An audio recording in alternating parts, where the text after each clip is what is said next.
लो जयकारा, बोल मेरे श्री गुरु महाराज की जय।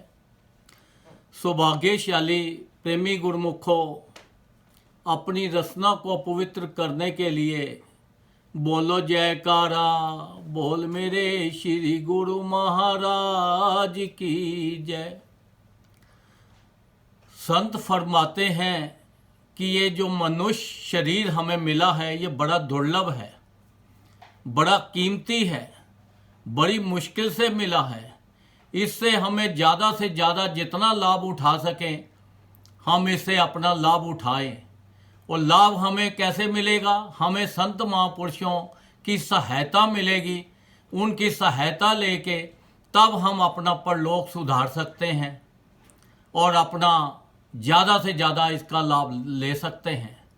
जो संसारी जीव हैं वो अच्छे अच्छे कर्म तो करते हैं, पाठ पूजा करते हैं, मंदिरों में जाते हैं, गुरुद्वारों में जाते हैं, सभी जगह जाते हैं, अच्छे अच्छे काम करते हैं।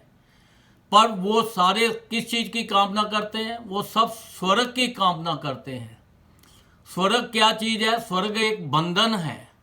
वहाँ पर इंसान ज़्यादा देर नहीं रुक सकता।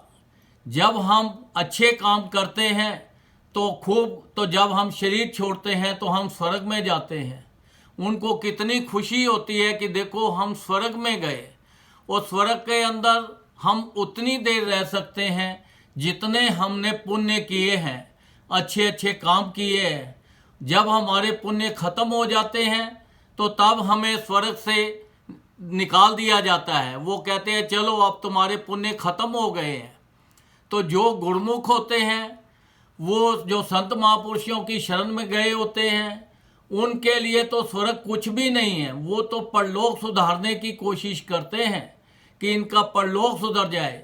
अगर गिरते गिरते भी कहीं आपका ध्यान नहीं लगा तब भी आप स्वर्ग तो आपके लिए मामूली सी बात है। स्वर्ग में तो फिर भी आपको मिल जाएगा।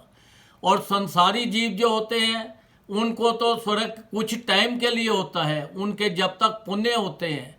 जो गुरुमुख होते हैं उनका लिए स्वर्ग की कोई सीमा नहीं होती। वो अपनी खुशी से जितनी देर भी स्वर्ग के सुख भोगना चाहें भोगते हैं।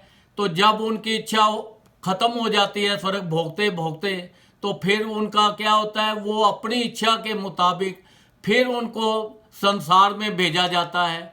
फिर वो किसी धर्मात्मा या किसी भगत के घर में जन्म लेते हैं और अपनी पिछली कमाई को, अधूरी को फिर पूरी करने के लिए संत महापुरुष फिर उनको मिल जाते हैं और वो फिर नाम देते हैं। और नाम जपते जपते फिर वो अपना कई जन्मों से हमारा ऐसा ही चला आ रहा है। तो इसलिए एक कथा सुनाता हूँ कि एक राजा था। अब उसके यहाँ मूर्तिकार बड़े बड़े तगड़े थे, बहुत अच्छे अच्छे थे, वो सारे विदेशी थे। तो राजा ने अपने मंत्री से पूछा कि भाई हमारे स्वदेशी भी हैं कोई ऐसे जो मूर्ति बना सके? उन्होंने बोला जी हजूर। अब वो मंत्री ने ड्यूटी ले ली। उन्होंने राजा ने कहा कि मेरे सामने पेश किया जाए। अब वो मूर्तिकारों को राजा के सामने पेश किया तो उनको बोला कि देखो भाई ये मूर्तियाँ बनानी है, बोलो आपको क्या चाहिए? उन्होंने बोला कि हमें तो, उन्होंने जो सब बाहर के विदेशी जो मूर्तिकार थे उन्होंने लाखों रुपयों का सामान मंगा लिया। और राजा ने बोला कि मंत्री को कि भाई इसको दे दो, जितना भी ये सामान मांगते हैं दे दो। सबको दे दिया। अब स्वदेशी जो थे अब उनको भी बुलाया। हाँ जी बोलो आपको क्या चाहिए?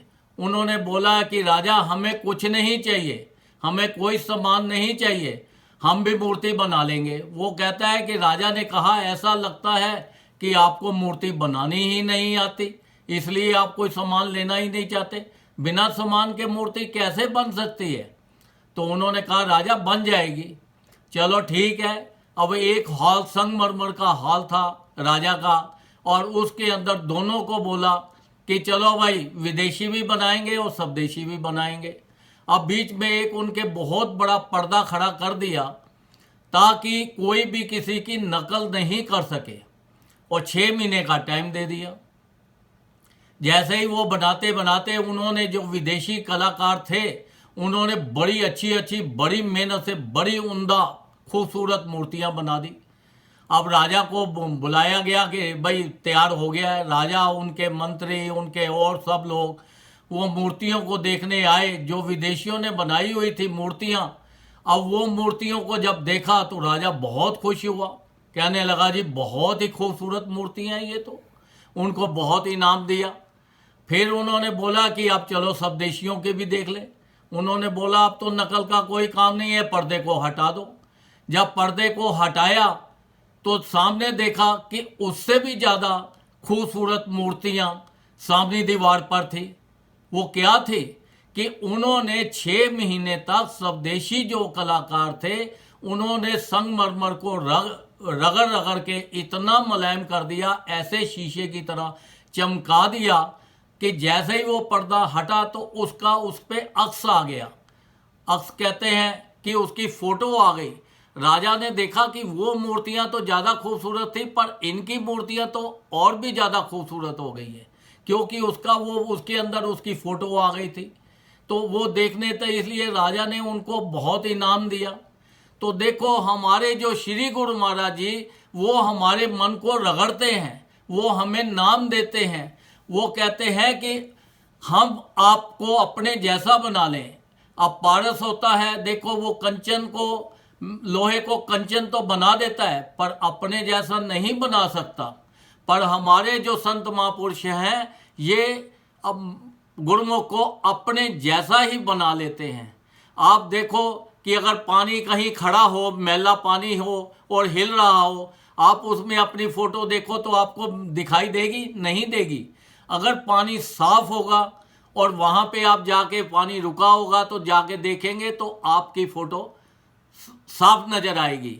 तो ये जो हमारा मन है ना, ये मन बहुत मैला है, इसको रगड़ना पड़ेगा, इसको साफ करना पड़ेगा। अब ये जो मन जो है ये बहुत मैला है और बहुत चंचल है, ये एक जगह पे नहीं टिकता। इसलिए हमारे श्री गुरु महाराज जी ने इनको रोकने के लिए, करने के लिए उन्होंने अपने 5 नियम बना दिए हैं, इतने आसान कि वो कहते हैं श्री आरती, पूजा, सत्संग, सेवा, सिमरन और ध्यान जो श्रद्धा सहित करे निश्चय हो कल्याण।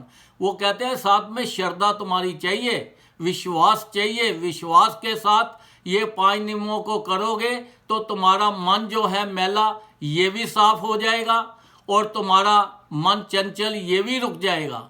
उठते बैठते चलते फिरते अपना भजन करो और सत्संग में जाओ, ताकि हमारा लोक और परलोक जो है हमारा दोनों सुखी हो जाएगा। और हमारा ये जीवन भी सुखी, ये जीवन के भी सारे संसार में सुख मिलेंगे और परलोक के भी सुख मिलेंगे। तो हमें ज़्यादा से ज़्यादा, ये बहुत कीमती शरीर है, ये बार बार नहीं मिलने वाला। जो स्वर्ग के अंदर देवता भी बैठे हैं वो भी इस चीज़ की कामना करते हैं, भगवान से प्रार्थना करते हैं कि देखो हमें मनुष्य दे दो। जब मनुष्य शरीर मिलेगा इसी के अंदर ही आके हम अपनी भक्ति कर सकते हैं और इसी के अंदर अपना परलोक सुधार सकते हैं, तभी हम सचखंड जा सकते हैं। तो इसलिए ये जो देवता लोग भी इतना करते हैं, तो हमें ज़्यादा से ज़्यादा अपने ये मनुष्य देह का लाभ उठाना चाहिए। वही बुद्धिमान आदमी है जो इससे ज़्यादा से ज़्यादा काम ले और अपना लोक सुधारे और अपना संत महापुरुषों की शरण में जाके उनकी सहायता लेकर, उनके हुक्म का पालन करके, उनके नियमों का पालन करके, उनके हुक्म में चलना है, ताकि हमारा लोक और परलोक दोनों सुखी हो जाए और हम संसार से खुशी खुशी अपना आए हैं तो खुशी खुशी जाएं। बोलो जयकारा, बोल मेरे श्री गुरु महाराज की जय।